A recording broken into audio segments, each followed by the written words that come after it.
অন্ধকারাচ্ছন্ন রাত্রি যদি এসে থাকে, তাহলে আলোকিত প্রকাশ নিয়ে সূর্যও অবশ্যই আসে। রোগ যদি এসে থাকে, তাহলে তার ওষুধও অবশ্যই আসে। সমস্যা যদি আসে, তাহলে সেই সমস্যার সমাধানও নিজে থেকেই আমাদের কাছে চলেই আসে। এই সংসার, এই জীবনের শুধুমাত্র একটাই নিয়ম আছে, আর তা হলো এটাই: এই সংসার হলো একটা চক্রের মতো। এতে শাশ্বত বলে কিছু নেই, নিত্য বলে কিছু নেই, আর যা কিছুই রয়েছে সব বদলাতে চলেছে। যদি আপনার জীবনে দুঃখ থাকে, সমস্যা থাকে, যদি আপনি বিপদ দ্বারা আচ্ছন্ন, তাহলে মনে রাখবেন সবকিছু বদলে যেতে চলেছে। দুঃখের সময় কাঁদবেন না, মনকে আরো দুঃখী করে তুলবেন না, কারণ এখানে যা কিছুই এসেছে তা যাওয়ার জন্যই এসেছে। তাহলে এত চিন্তা কিসের? আনন্দ সহকারে জীবন যাপন করুন, আর আমার সাথে ভালোবেসে বলুন, রাধা রাধা। যদি কোনো সিংহ বানরের মতো গাছে চড়তে চেষ্টা করে, তাহলে কি হবে? একটা মাছ যদি মাটিতে হাঁটতে চেষ্টা করে, তাহলে কি হবে? তারা বিফলই হবে। কিন্তু এরকম কেন হয়? তার কারণ হলো প্রকৃতির রচনা কিছুটা এরকম। এখানে প্রত্যেকটি ব্যক্তিকে, প্রত্যেকটি প্রাণীকে আলাদা আলাদা গুণের অধিকারী করা হয়েছে, এবং সকলকে একটা সীমাও প্রদান করা হয়েছে। এবার এই যে বৃক্ষ, পশু, পাখি, এদের মধ্যে সেই ক্ষমতাই নেই যে এরা নিজেদের যাচাই করতে পারবে, নিজেদের সীমাগুলো বুঝতে পারবে, নিজেদের সদ্গুণগুলো চিনতে পারবে। এরা সেটা করতে পারবে না। কিন্তু মানুষ তো আলাদা। মানুষের কাছে সেই বিশেষ শক্তি আছে যে তারা পূর্ণরূপে নিজেদের যাচাই করতে পারবে, নিজেকে পূর্ণরূপে বুঝতে পারবে, নিজের দোষ, নিজের অপগুণ, নিজের সদ্গুণ, নিজেদের সীমাগুলো তারা বুঝতে পারবে। আর এটা অত্যন্ত গুরুত্বপূর্ণ। কথায় আছে যে যদি সাফল্য লাভ করতে হয়, তাহলে নিজেকে যাচাই করে নিতে হবে। তাই নিজেকে যাচাই করুন, নিজের সাথে পরিচিত হয়ে যান, এবং জীবনে কর্ম করতে থাকুন। সাফল্যের শিখরে অবশ্যই পৌঁছে যাবেন। আর ওখানে যদি যান, তাহলে এই মন প্রসন্ন হয়ে অবশ্যই বলবে, রাধা রাধা। বনের মধ্যে যদি আপনি কোনো বিষাক্ত সাপ দেখেন, তাহলে কি করবেন? আপনি তখনই তার থেকে দূরে পালাতে চেষ্টা করবেন। আর এটা কেন করবেন? নিজের রক্ষার্থে। এই কথা আমি নয় মেনে নিলাম, কিন্তু নিজের জীবনে এটা করেন না কেন?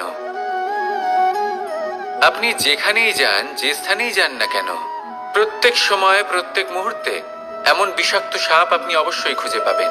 আর সেই সাপ নয় যাদের আপনি বনে খুঁজে পাবেন, এরা হলো সেই সাপ যা আপনাকে পাপ করতে বাধ্য করবে। আপনার অন্তরের বাসনা, ক্রোধ, অহংকার, লোভ, ঈর্ষা, এদের বৃদ্ধি ঘটাবে। দেখুন, বনের এই সাপ আপনাকে একবার ছেড়ে দিতেও পারে, ছোবল নাও মারতে পারে, কিন্তু এই যে পাপরূপী সাপ আছে, তা অবশ্যই ছোবল মারবে। কর্ম যদি করেন, তাহলে অবশ্যই ফল পাবেন।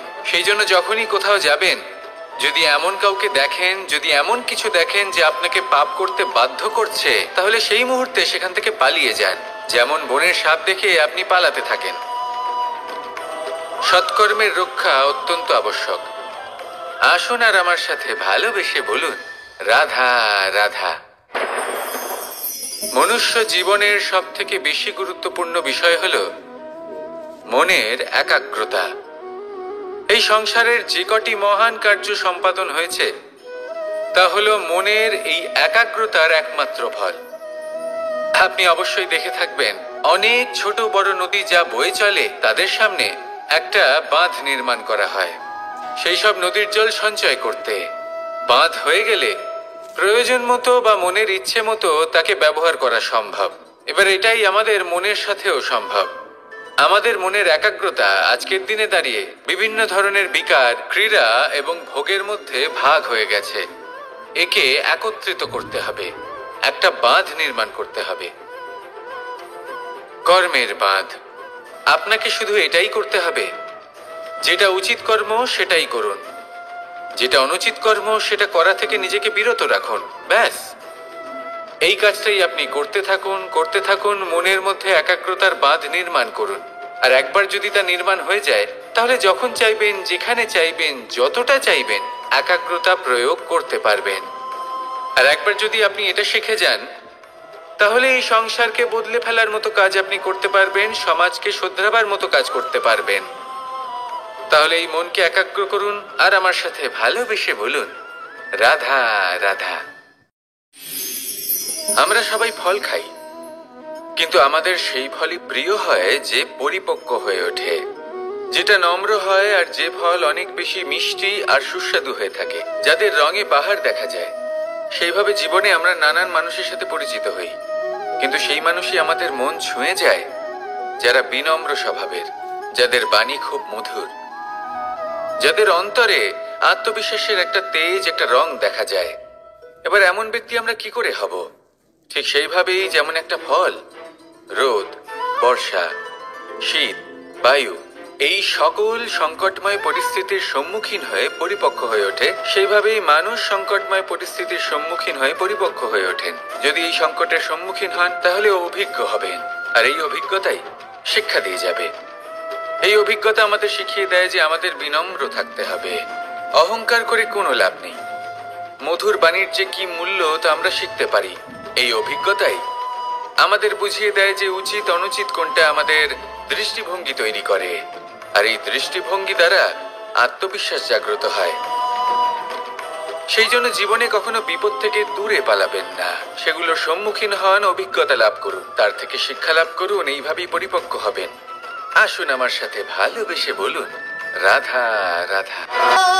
ধন সঞ্চয় করা সম্ভব, আর সেই জন্য ধন সব থেকে বেশি মূল্যবান সম্পত্তি নয়। এবার আপনি বলবেন, এ আমি কি বলছি? এই ধন খুব মূল্যবান, আমরা সকলে অর্জন করতে ব্যস্ত। সেটা এই কারণে, কারণ আপনারা জানেন না এই সংসারের সব থেকে বেশি মূল্যবান সম্পত্তি কি। এ হলো সেই সম্পত্তি যা কখনো সঞ্চয় করা সম্ভব নয়। আপনার কাছে যতই ধন থাকুক, তা দিয়ে আপনি স্বাস্থ্য লাভ করতে পারেন, বাড়ি কিনতে পারেন, আদি ইত্যাদি, কিন্তু আপনি যতই ধনী হন না কেন, ফেলে আসা দিনের একটা মুহূর্ত আপনি লাভ করতে পারবেন না। এই একটা মুহূর্ত, এই সময়, এটাই হলো সংসারের সব থেকে মূল্যবান সম্পত্তি। একবার চলে গেলে তা কখনোই ফিরে আসে না। আর এই মুহূর্ত যতই চলে যাক না কেন, আমরা স্মৃতির মাধ্যমে সেগুলি যাপন করতে পারি, তার আনন্দ উপভোগ করতে পারি। আর যার সাথে আমরা সময় অতিবাহিত করেছি, তার স্মৃতিতে আমরা চিরকাল জীবিত থাকতে পারি। সেই জন্য সময় সব থেকে মূল্যবান সম্পত্তি, তাকে এইভাবে নষ্ট করবেন না। প্রত্যেকটা মুহূর্ত উপভোগ করুন, আনন্দ করুন, আর ভালোবেসে বলুন, রাধা রাধা। কনক, কি সুন্দর একটা শব্দ। এর অনেকগুলো রূপ রয়েছে, অনেকগুলো অর্থও রয়েছে। প্রথম অর্থ হলো স্বর্ণ, অর্থাৎ সম্পত্তি। দ্বিতীয় অর্থ ধুতুরা, অর্থাৎ গাছের ছোট একটা বীজ, যা কিনা অত্যন্ত শক্তিশালী হয়। যদি বেশি মাত্রায় এর প্রয়োগ করা হয়, তাহলে এটা বিষময় হয়ে উঠতে পারে। এই হলো সেই ধুতুরা যার প্রয়োগ মহাদেবের পুজোতে করা হয়। এবার প্রশ্ন হলো এটাই যে এই স্বর্ণ এবং এই ধুতুরার মধ্যে মিল কি রয়েছে। মিল হলো এটাই যে এই দুটোই মানুষকে মত্ত করে তোলে। ধুতুরা মানুষকে তখন মত্ত করে যখন তাকে সেবন করা হয়, কিন্তু স্বর্ণ, ধন, সম্পত্তি, মানুষ সেটা যতটাই অর্জন করে নেয় সেটাই যথেষ্ট। এই স্বর্ণ মানুষের ভাবনা চিন্তা করার ক্ষমতাকে বশ করে ফেলে। মানুষ সম্পত্তির লোভে মত্ত হয়ে ওঠে, কারণ যে যত চমৎকারী, যতটা অমূল্য হয়, তাকে সামলানো কিন্তু ততটাই কঠিন, তাই না? তাই মনে রাখবেন, ধন, স্বর্ণ, সম্পত্তি এগুলো ধুতুরার থেকেও অনেক বেশি বিষাক্ত হতে পারে। তাই এর ওপর আত্মসংযমের একটা কবচ পরিয়ে রাখবেন। এবং বিবেকের শক্তির সাথে এগুলো প্রয়োগ করুন, তবেই কল্যাণ হবে। আসুন আমার সাথে ভালোবেসে বলুন, রাধা রাধা। মানুষের জীবনে 3টি গুণ অত্যন্ত প্রয়োজনীয়: শ্রদ্ধা, বিনম্রতা, যোগ্যতা। যদি জ্ঞান লাভ করতে চান তাহলে শ্রদ্ধার প্রয়োজন, যদি মান লাভ করতে চান তাহলে স্বভাবে বিনম্র হওয়া প্রয়োজন, আর যদি মনোবাঞ্ছিত স্থান লাভ করতে চান তাহলে যোগ্যতার প্রয়োজন। বিষয়টা সহজ। শ্রদ্ধা আপনাকে জ্ঞান দেবে, নম্রতা আপনাকে মান, আর যোগ্যতা উচিত স্থান দেবে। কিন্তু যদি আপনি এই 3টি গুণ সম্মিলিত করেন তাহলে এমন কিছু লাভ করবেন যা এই সব কিছুর থেকে অনেক ঊর্ধ্বে। সম্মান। আর এ হলো সেই সম্মান যা প্রত্যেক মানুষের নিজের জীবনে লাভ করতে চেষ্টা করা উচিত, কারণ এই হলো সেই সম্মান যার কারণে আপনি চলে যাওয়ার পরেও এই সংসার আপনাকে ভালোবাসবে আর মনে রাখবে। আসুন আমার সাথে ভালোবেসে বলুন, রাধা রাধা। জীবনে গতি অত্যন্ত গুরুত্বপূর্ণ, মতিও হলো গুরুত্বপূর্ণ, এবং তার থেকেও বেশি গুরুত্বপূর্ণ হলো সঙ্গতি। একটা জলের ফোঁটা, তার মধ্যে গতি থাকে, প্রকৃতির মধ্যে তা লাভ করার ইচ্ছে নিহিত থাকে, কিন্তু এই যে সঙ্গতি তা নির্ধারিত করে যে এই জলের ফোঁটা ঝিনুকের মুখে পড়ে মুক্তোতে পরিণত হবে নাকি বিষাক্ত সাপের মুখে পড়ে বিষে পরিণত হবে। এবার দেখুন, এই জঞ্জাল স্বর্ণকারের দোকানের সামনেও থাকে এবং জঞ্জাল একজন ব্যবসাদারের দোকানেও থাকে, কিন্তু জঞ্জাল যা স্বর্ণকারের দোকানে থাকে তা ব্যবসাদারের দোকানের জঞ্জালের থেকে অনেক বেশি মূল্যবান, কারণ তার মধ্যে সোনার কণার সঙ্গতি থাকে। সেই জন্য জীবনে সঙ্গতির উপর বিশেষ গুরুত্ব দেবেন। যেমন সঙ্গতি তেমনই আপনি হবেন। আসুন আমার সাথে ভালোবেসে বলুন, রাধা রাধা। প্রত্যেক প্রাণী ভালোভাবে জীবন যাপন করতে চান, এটা তাদের স্বভাবে আছে এবং ভাবাটা অনুচিত নয়। কিন্তু একটা ভালো জীবনের গুরুত্বপূর্ণ অংশ কোনটা? বসবাসের স্থান, সেই স্থান যেখানে আমরা জীবন অতিবাহিত করি। এবার মানুষ ভাবতে পারেন যে একটা ভালো বাসস্থানের অর্থ কি? সেই স্থান যেখানে সহজে জল পাওয়া যায়, যেখানে শুদ্ধ বায়ু পাওয়া যায়, যেখানে আনাজ উৎপন্ন হয়। এটা জীবনযাপনের জন্য পর্যাপ্ত বটে, কিন্তু ভালো জীবন যাপনের জন্য আরো একটা কথা আপনাকে বুঝতে হবে। সাধু, জ্ঞানী, পণ্ডিত ব্যক্তি, এই সকল মহাপুরুষ, এনাদের যে বাসস্থান তা অত্যন্ত বিশেষ হয়। এখানে এক ধরনের বিশেষ ইতিবাচক শক্তি থাকে, এমন একটা স্থান যেখানে দেবতারাও বিচরণ করেন। জীবন আমরা সবাই যাপন করি, কিন্তু জীবনের উদ্দেশ্য শুধুমাত্র জীবন যাপন করা নয়। জীবনের উদ্দেশ্য হলো মুক্তি লাভ করা। আর এই সকল সাধু, জ্ঞানী, পণ্ডিত ব্যক্তি, এই সকল মহাপুরুষ আপনাকে মুক্তির পথে নিয়ে যেতে পারেন, কারণ এরা হলেন সেই মহাপুরুষ যারা নিজেদের অন্তরের বিকার, অহংকার, ক্রোধ, বিদ্বেষ এই সকল দোষগুলিকে ত্যাগ করেছেন, এদের উপর বিজয় লাভ করেছেন। এমনই একজন ব্যক্তি আপনাকে মুক্তির পথে নিয়ে যেতে পারে। প্রয়োজন হলো শুধুই এনাদের চিনতে পারা, এদের কথা বুঝতে পারা এবং এদের দেখানো পথে চলা। যদি আপনি এটা করতে পারেন তাহলে এই মন প্রফুল্ল হয়ে বলবে, রাধা রাধা। আমি এখানে একা এই বনে বসে আছি, বাঁশি বাজাচ্ছি। কার জন্য? কে আছেন এখানে? কেউ নেই। আমার প্রজা, আমার রাজ্য, আমার পরিবার আমার থেকে অনেক দূরে আছেন। আমি এখানে একা এই বনে বসে এই আকাশের এই রঙের, গাছের এই সব ফলের, মাটির সুবাসের আনন্দ উপভোগ করছি। কেন? আমি হলাম দ্বারকাধীশ। এমন কি রাজকীয় বা ভৌতিক সুখ রয়েছে যে আমি ওখানে পেতে পারি না? সবকিছুই পেতে পারি, তাও এখানে বনে একা বসে আছি। কোন সুখ খুঁজে চলেছি? একা থাকার সুখ।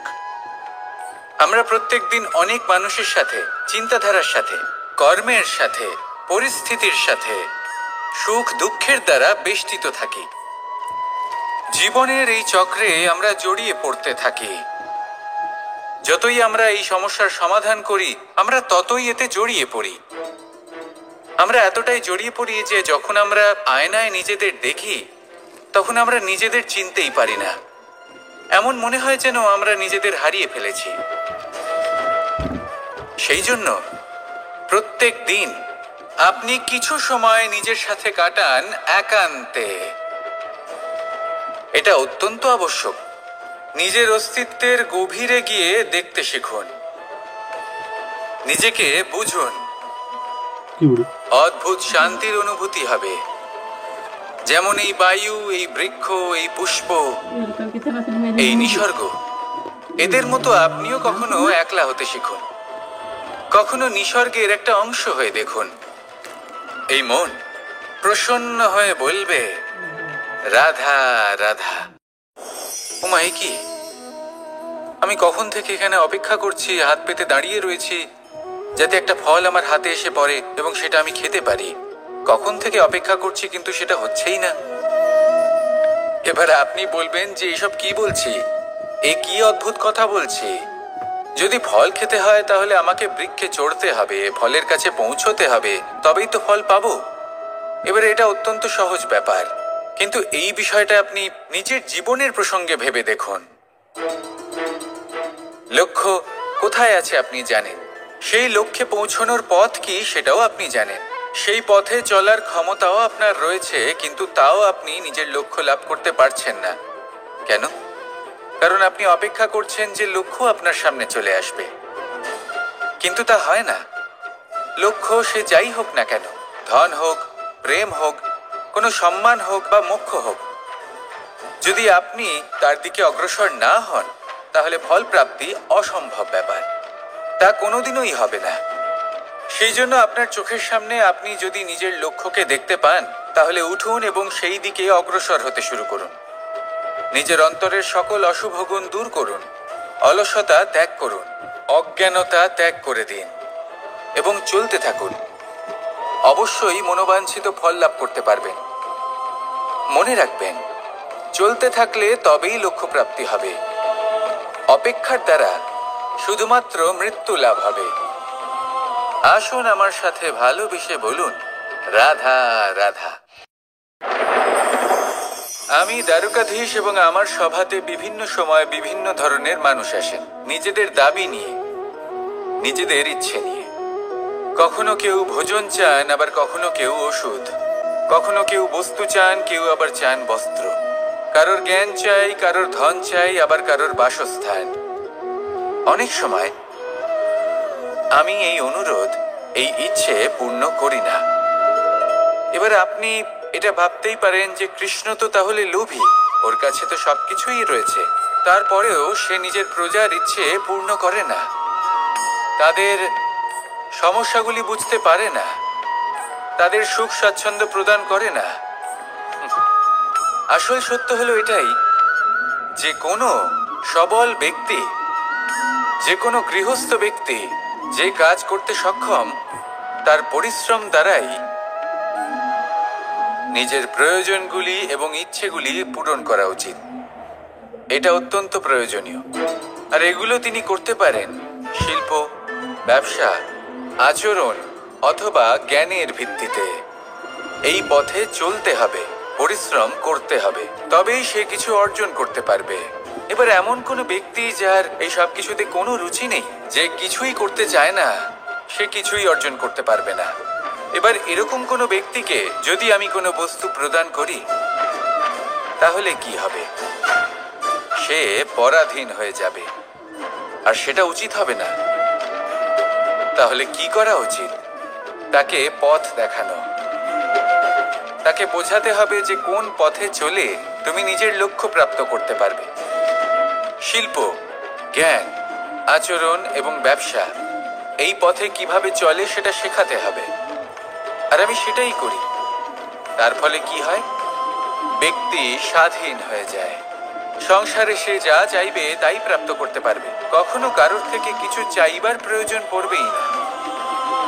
এই কথাটা সবসময় মনে রাখবেন। যখনই দান করবেন তা ভাবনা চিন্তা করে এমন ভাবে দান করবেন যাতে সামনের ব্যক্তি স্বাধীন হতে পারেন, পরাধীন নয়। আসুন আমার সাথে ভালোবেসে বলুন, রাধা রাধা করতে শিখুন। পাণ্ডবরা বন থেকে এসেছিলেন। ওনাদের কাছে না কোনো ধন ছিল, না কোনো সম্পদ, না বিদ্যা। নিজের পরিশ্রমের দ্বারা ওনারা বিদ্যা অর্জন করেছিলেন, আর তার দ্বারাই সম্পদ অর্জন করলেন আর ধনও অর্জন করলেন। এই পাণ্ডব ছিলেন অত্যন্ত কুশল এবং শক্তিশালী। যুধিষ্ঠির নিজের পরিশ্রম দ্বারা এমন জ্ঞান অর্জন করেছিলেন যে এই সংসার ওনাকে ধর্মরাজ যুধিষ্ঠির অভিহিত করেছিল। দেখতে গেলে পাণ্ডবদের কাছে সবকিছুই ছিল, কিন্তু যখন বিষয় এলো আরো ধন লাভ করার, তখন যুধিষ্ঠির, যিনি পাণ্ডবদের মধ্যে জ্যেষ্ঠ, তিনি সকল পাণ্ডবদের সাথে দ্যুতক্রীড়ায় অংশগ্রহণ করে ফেললেন। এর ফলে না শুধু ধনলক্ষ্মী, ধর্মলক্ষ্মী, বিবেক লক্ষ্মীকেও হারালেন, আর শুধু তাই নয়, নিজের গৃহলক্ষ্মী দ্রৌপদীকেও হারিয়ে ফেললেন। এর কারণ কি? ভুলে গেলেন খুব সহজ একটা কথা, এই সংসারে সম্মান এবং সাফল্য দুটোই পরিশ্রমের দ্বারা লাভ করতে হয়। কিন্তু দ্যুতক্রীড়ার এই খেলা আমাদের ভাগ্যের উপর নির্ভরশীল। এই সংসারে দুটি পথ রয়েছে। একটা পথ যেখানে কর্ম এবং পরিশ্রমের দ্বারা আপনি নিজের পথ নিজেই রচনা করতে পারবেন, আর দ্বিতীয় পথ হলো যেখানে এই ভাগ্য এক মুহূর্তে আপনাকে শিখরেও পৌঁছে দিতে পারে, আবার ধূলিসাৎ করে দিতে পারে। আপনি কোন পথ বাছবেন সেই চয়ন আপনারই। আসুন আর আমার সাথে ভালোবেসে বলুন, রাধা রাধা। কোনো এক সময়ের ঘটনা এটা। মা এবং বাবা হাটে গিয়েছিলেন, তখন আমি আর দাদা গিয়েছিলাম গরু চড়াতে। আমরা বাড়ি ফিরে এলাম, আর মা সেই সময় একটা কাজ করতেন। যখনই হাটে যেতেন দরজা তালা বন্ধ করে যেতেন। উনি খুব ভালো করে জানতেন যে যদি ওনার এই মাখন চোর সঠিক সময়ে পৌঁছে যায় তাহলে এক ফোঁটাও মাখন ওনার অবশিষ্ট থাকবে না। এবার ঘটনা কিছুটা এরকম হলো যে মা আর বাবা মাঝে মাঝে হাটে যেতেন, তাই মাঝে মাঝেই দরজা তালা বন্ধ করতে হতো। যখন মা আর বাবা ফিরে এলেন তখন বাবা ভুলে গিয়েছিলেন যে এই চাবির গোছা থেকে ঠিক কোন চাবিটা দরজার তালা খোলার জন্য উপযোগী। উনি চেষ্টা করতে শুরু করে দিলেন। একটার পর একটা চাবি দিয়ে উনি চেষ্টা করতে থাকলেন, কিন্তু সেই দরজার তালা তো খুলতেই চাইছিল না। ওনার মাথা থেকে ঘাম পড়তে শুরু করলো। তখন মা বললেন যে তালা ভেঙে দেওয়া যাক। মা চলে গেলেন, আর বাবা বললেন না না দাঁড়াও, আর কিছু চাবি বাকি আছে, এটা হয়তো খুলতে পারবো। মা হাতুড়ি নিয়ে চলে এলেন সেই তালা ভাঙার জন্য, আর তখনই বাবা শেষ চাবিটা প্রয়োগ করলেন আর দরজার তালা খুলে গেল। যদি উনি চেষ্টা না করতেন তাহলে এই তালাটাও ভেঙে যেত আর চাবিটাও নষ্ট হয়ে যেত, ঠিক কিনা? এবার এই ঘটনাটা আমি দেখেছিলাম, আর আমার মনে হলো যে কখনো কখনো এই চাবির গোছার মধ্যে থেকে শেষ চাবিটাও কিন্তু জীবনের দরজা খুলে দিতে পারে। সেজন্য আপনি যদি জীবনে সাফল্য লাভ করতে চেষ্টা করেন, নিজের লক্ষ্যে পৌঁছতে চান, তাহলে হার মানবেন না। হয়তো দেখবেন আপনার পরবর্তী প্রচেষ্টা বা এই অন্তিম প্রচেষ্টা আপনাকে সাফল্যের পথে নিয়ে গেল। তাই নিরন্তর প্রচেষ্টা করতে থাকুন, জীবনে সাফল্য লাভ করুন। যজ্ঞের আগুনকে শুভ বলে মনে করা হয়, আর সেখানেই চিতার আগুনকে অশুভ মনে করা হয়। এমনটা কেন হয়? এখানে বিষয়টা হলো লক্ষ্য, বিচার এবং সঙ্গের। যখন আমরা যজ্ঞ করি তখন আমাদের লক্ষ্য কি হয়? পরিবেশকে আরো পবিত্র করে তোলা, ইতিবাচক করে তোলা। আমাদের লক্ষ্য শুভ হয়। তারপরে আসে বিচার। এই পরিস্থিতিতে সেই বিচার হলো অগ্নি। স্ফুলিঙ্গ থেকে তীব্র আকার ধারণ করে সমস্ত কাঠকে পুড়িয়ে দেয় এবং সুগন্ধ ছড়িয়ে দেয়। অর্থাৎ যদি আপনার লক্ষ্য শুভ হয় তাহলে তার নিজেই শুভ বিচারধারাকে আমন্ত্রণ জানায়। এই শুভ বিচার তখনই আসবে যখন আপনার সংকল্প শুভ হবে। অন্যদিকে হলো চিতার আগুন। এর লক্ষ্য কি? একটা দেহকে পরধামে পৌঁছে দেওয়া।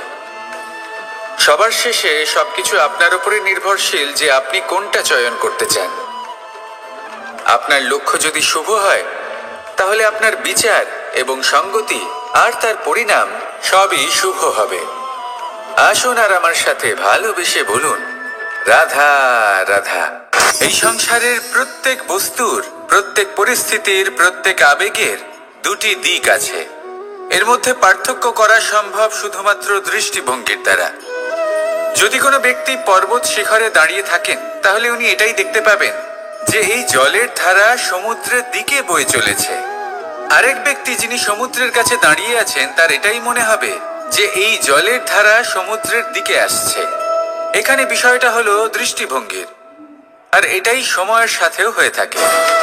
অনেক সময় মানুষ চিন্তিত হয়ে পড়েন, ত্রস্ত হয়ে পড়েন যে তার কাছে হয়তো খুব কম সময় আছে, তাতে তিনি অনেক কিছুই করতে পারবেন না, আর একটু সময় থাকলে খুব ভালো হতো। তিনি এইভাবেও ভাবতে পারেন যে অল্প হলেও সময় বাকি তো রয়েছে, অর্থাৎ যা অবশিষ্ট আছে তাকে সংরক্ষণও করা সম্ভব, তাতে জীবন যাপনও করা সম্ভব। আর এটা নির্ভর করছে আপনার উপর। তাই দৃষ্টিভঙ্গি ইতিবাচক রাখুন। জীবনে দুই ধরনের আবেগ রয়েছে যার কোনো মূল্য নেই। আমার কথার অর্থ এটা নয় যে এদের কোনো গুরুত্ব নেই, গুরুত্ব যথেষ্টই রয়েছে, শুধু এদের জন্য আপনাকে কোনো মূল্য দিতে হয় না। প্রথম আবেগ হলো আনন্দ, প্রসন্নতা। এটা আপনি যে কোনো জায়গায় খুঁজে পেতে পারেন যদি আপনি খুঁজে পেতে চান। আপনি কোনো পুষ্পের সৌন্দর্য দেখে প্রসন্ন হতে পারেন। বায়ুর কারণে যখন একটি বৃক্ষ শিহরিত হয় সেটা দেখে আপনি প্রসন্ন হতে পারেন। একটা ছোট্ট শিশুর কলরব শুনেও আপনি প্রসন্ন হতে পারেন। একটা ক্রন্দনরত বালককে হাসিয়ে আপনি প্রসন্ন হতে পারেন। সবকিছু আপনার উপর নির্ভরশীল। সেখানে আরেকটি আবেগ হলো দুশ্চিন্তা। মানুষ বড়ই দুশ্চিন্তা করতে থাকে। আজ আমি এই কাজ করেছি, সেই বিষয়ে চিন্তা। আজ আমি এই কাজ করতে পারিনি, সেই বিষয়ে চিন্তা। কাল আমাকে এই কাজ করতে হবে, সেই নিয়ে চিন্তা। আমি কি সেই কাজটা করতে পারবো, সেই বিষয়েও দুশ্চিন্তা। চিন্তা সর্বত্র রয়েছে, যার জন্য মূল্য দিতে হয় না। যত চান আপনি একত্রিত করতে পারেন। একটা গুরুত্বপূর্ণ কথা মনে রাখবেন, প্রসন্নতা জীবনের একটা নতুন সূত্রপাত। সেখানে দুশ্চিন্তা হলো জীবনের চিতার সমান। এবার এই দুটি আবেগ হলো মূল্যহীন, দুটোই আপনার সামনে আছে। কোনটা চয়ন করবেন আপনি, দুশ্চিন্তা নাকি প্রসন্নতা? সিদ্ধান্ত আপনারই। আসুন আর আমার সাথে ভালোবেসে বলুন, রাধা রাধা। ধন, সম্পত্তি, এগুলো আসলে কি? এগুলো শুধু সেই মূল্য যার দ্বারা আমরা কোনো কিছু অর্জন করতে পারি। এবার এই ধনের দ্বারা এই সংসারে অনেক কিছু লাভ করা সম্ভব, কিন্তু সেই সব কিছুই শুধুমাত্র ভৌতিক বস্তুই হবে, ভৌতিক সামগ্রী, ভৌতিক সুবিধা। অর্থাৎ আপনার কাছে যতই ধন থাকুক তা আপনাকে শান্তির ঘুম এনে দিতে পারবে না, আপনাকে জীবনের বাস্তব সুখের অনুভূতি লাভ করাতে পারবে না, কারণ এগুলো ভৌতিক ধন। এই ভৌতিক বস্তুই অর্জন করাতে সক্ষম। বাস্তবিক ধন কি? যদি এই প্রশ্ন আপনার মনে আসে তাহলে তার উত্তর আমি আপনাকে দেব একটা উদাহরণের মাধ্যমে। কখনো আপনি শুনে থাকবেন যে একজন পিতা আজীবন অনিষ্ট করেন, অনর্থ করেন, খারাপ কাজ করেন শুধু ধন অর্জনের জন্য। তিনি ভাবেন যে আমি ধন অর্জন করব আর নিজের সন্তানকে একটা উজ্জ্বল ভবিষ্যৎ প্রদান করব, একটা সুখ স্বাচ্ছন্দ্যময় জীবন দান করব। এবার সন্তান যখন জন্ম লাভ করে তখন সে ভাগ্যের জোরে সেই ধন ভোগ করে। যেরকম সে পায় সেরকমই তার ব্যবহার সে করে। কখনো আপনি এটাও দেখে থাকবেন যে সেই সন্তান সমস্ত ধন নষ্ট করে ফেলে, আর সেই পিতা যিনি সমস্ত ধন সঞ্চয় করেছেন, যিনি সেই ধনের প্রভু, আজ সেই ধনের প্রহরী হয়ে রয়েছেন। এবার এরকম কেন হয়? এরকম তখনই হয় যখন সেই পিতা বুঝতেই পারেন না যে তার জীবনের আসল ধন কি। সেই আসল ধন তার সন্তানকে সে দিতেই পারে না। যদি পিতা তার সন্তানকে কর্মের জ্ঞান দিতে পারেন, উচিত কোনটা অনুচিত কোনটা সেই শিক্ষা দিতে পারেন, সংস্কারের প্রকৃত শিক্ষা দিতে পারেন, তবে সেটা ধনের থেকে অনেক বেশি গুরুত্বপূর্ণ। এটাই হলো জীবনের বাস্তব ধন। আপনি সেই কথা তো অবশ্যই শুনে থাকবেন কুসন্তান হলে ধন সঞ্চয় করে কি হবে, সুসন্তান হলে ধন সঞ্চয় করে কি হবে? সন্তান যদি কুপুত্র হয় তাহলে সব নষ্ট করে ফেলবে, আর সন্তান যদি সুপুত্র হয় তাহলে ধন থাকুক না থাকুক সে নিজেই কর্মের পথে অগ্রসর হয়ে ধন অর্জন করবে আর নিজের জন্য এক উজ্জ্বল ভবিষ্যৎ গড়ে তুলবে। তাই সন্তানকে সম্পদ দেওয়ার আগে কর্মের জ্ঞান দান করুন, সুশিক্ষা দিন, কারণ এটাই হলো জীবনের প্রকৃত ধন। আসুন আর আমার সাথে ভালোবেসে বলুন, রাধা রাধা। একবার একটা শেয়াল বনে বিচরণ করছিল। ও একটা ছোট্ট শাবক দেখতে পেল। ও ভাবলো, আজ একেই আমি খাবার হিসেবে গ্রহণ করব। আশেপাশে দেখলো কেউ দেখছে না তো, কেউ ছিল না, আর সেই শাবকের ওপর আক্রমণ করলো, যা হলো একটা ঘোর অপরাধ। বনের নিয়ম অনুসারে আপনি কখনোই শাবকের ওপর আক্রমণ করতে পারেন না। তারপর এই খবরটা যখন রাজা সিংহ জানতে পারলেন, সভার আয়োজন করলেন। কিন্তু সেখানে শেয়াল বলল, আমি তো এরকম কিছু করিনি। কিন্তু যদি আপনি এরকম বলেন, কোনো প্রমাণ দিন, এর কোনো সাক্ষী আছে? তখন রাজা সিংহ পেঁচাকে ডেকে পাঠালেন, যে সেই মুহূর্তে বৃক্ষের শাখার ওপর বসেছিল। সে সব কিছু দেখেছিল। পেঁচা সব সত্যি কথা বলল, আর শেয়ালকে মৃত্যুদণ্ড দেয়া হলো। এবার এই কাহিনী আমি আপনাকে কেন শোনালাম? কারণ মানুষও কখনো কখনো এরকম কর্ম করেন যা শিয়াল করেছে। এটা ভাবেন কেউ দেখছে না যখন আমি অনুচিত কর্ম করতেই পারি। কিন্তু না, আপনি যাই করুন না কেন, কেউ না কেউ অবশ্যই তা দেখছে। কোনো ব্যক্তি না হলেও কোনো প্রাণী, না হলে কোনো যক্ষ বা দেব বা প্রেত। যদি এনারা কেউ না দেখেন, তাহলে ধরিত্রী মাতা দেখেন, যেখানে দাঁড়িয়ে আপনি সেই কর্ম করছেন, তাই না? তাই একটা কথা সবসময় মনে রাখবেন, কে দেখছেন কে দেখছেন না সেই বিষয়ে ভাবা ছেড়ে দিন। এটা খুব সহজ কথা। আপনি যদি উচিত কর্ম করেন, উচিত ফল পাবেন। যদি অনুচিত কর্ম করেন, তাহলে আপনি অনুচিত ফল অবশ্যই পাবেন। সেই জন্য উচিত পথে চলতে থাকুন, উচিত কর্ম করতে থাকুন, আর আমার সাথে ভালোবেসে বলুন, রাধা রাধা। আমরা সবাই জীবনে নিজের জন্য সবচেয়ে ভালোটাই চাই, সবচেয়ে ভালো সুবিধা পেতে চাই, সবচেয়ে বেশি সম্মান পেতে চাই। কিন্তু সবার পক্ষে এইসব পাওয়া কি সম্ভব? হ্যাঁ, নিশ্চয়ই। শুধু একমাত্র বাধা সময়। আমাদের জীবনের কোনো স্থায়িত্ব নেই। তাই যদি সময়ের সদ্ব্যবহার করেন, তাহলে একটু সুবিধে হতে পারে। এবারে দেখুন, যাদের সবসময় স্বপ্ন দেখতে ভালো লাগে, তার জন্য রাত্রি কম পড়ে যায়। আর যারা স্বপ্ন পূরণ করতে চান, তাদের জন্য দিন কম পড়ে যায়। যারা সম্মান পেতে চান, তাদের জন্য সব সময় পরোপকার কম পড়ে যায়। আর যারা জ্ঞান অর্জন করতে চান, তাদের জন্য মনোসংযোগ।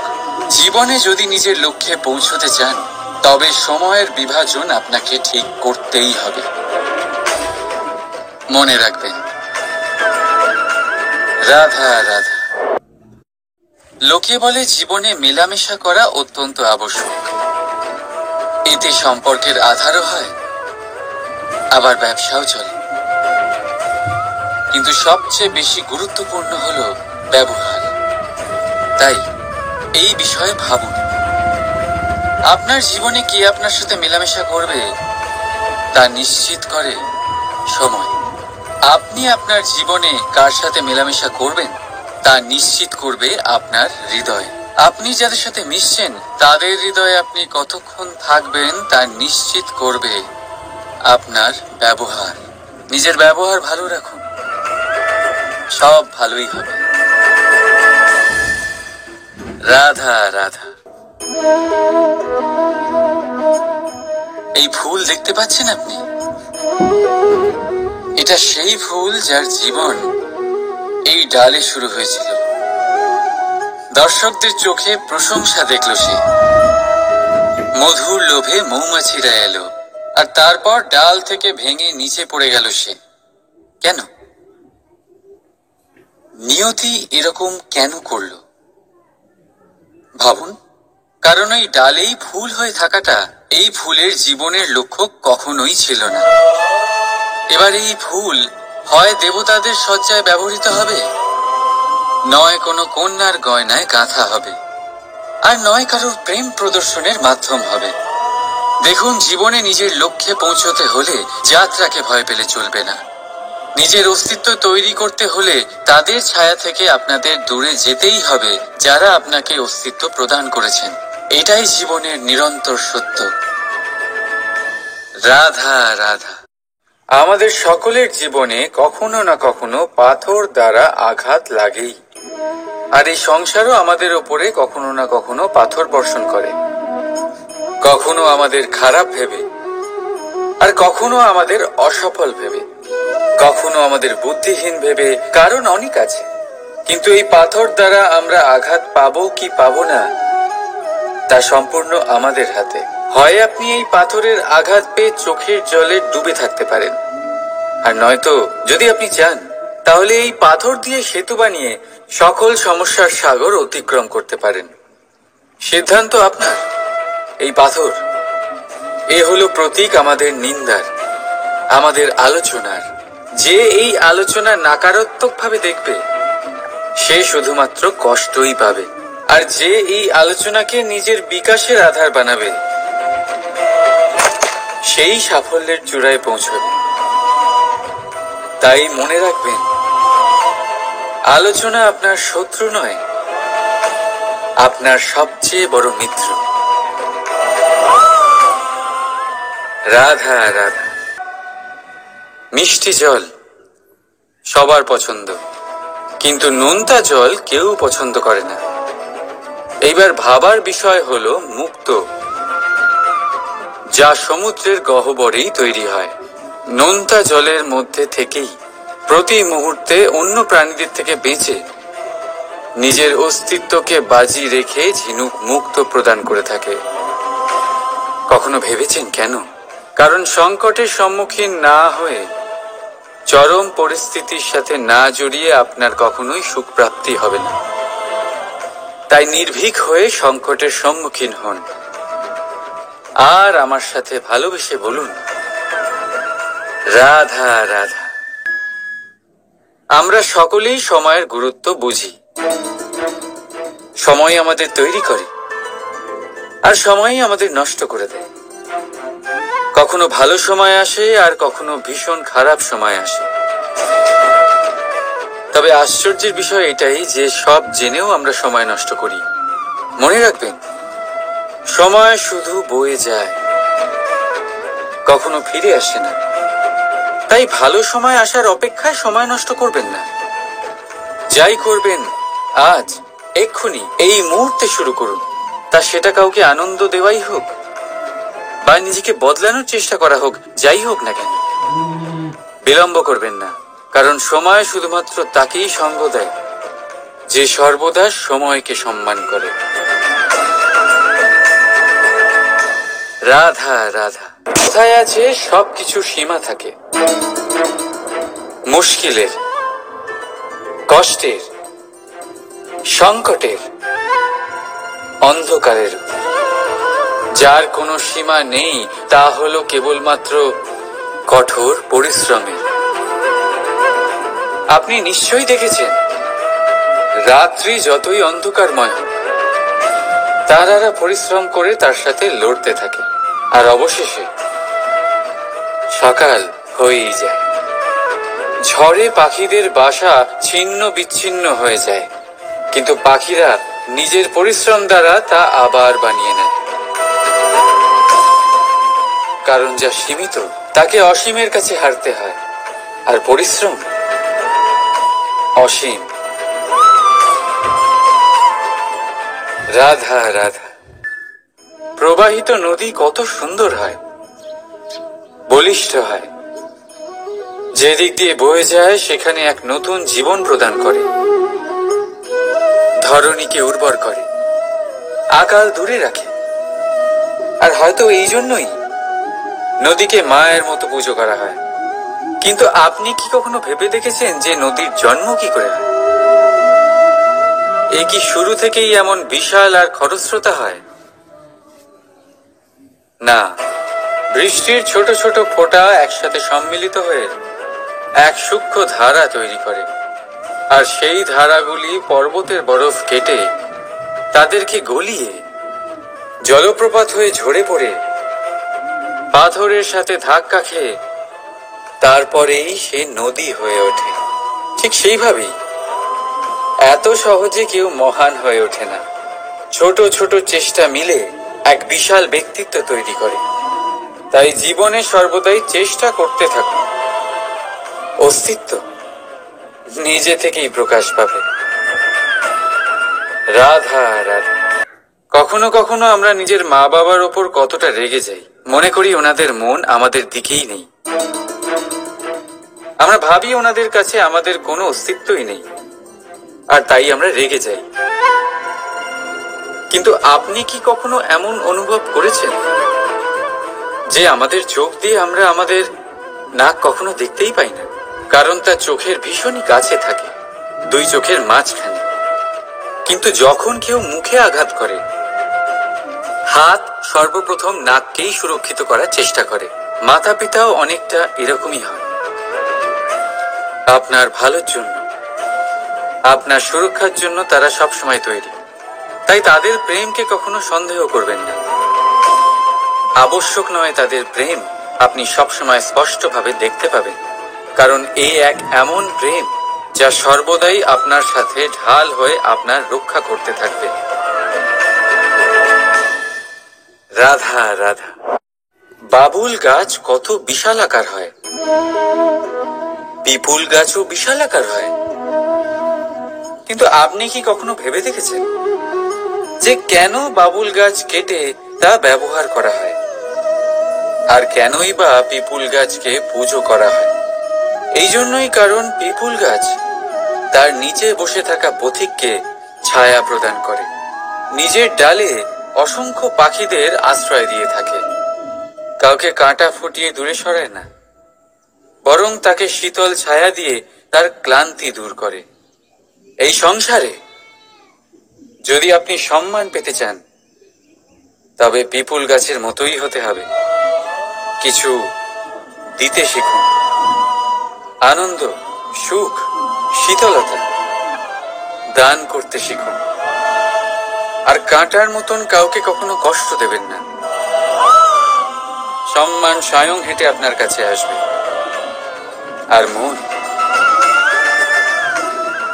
প্রসন্ন হয়ে বলবে, রাধা রাধা।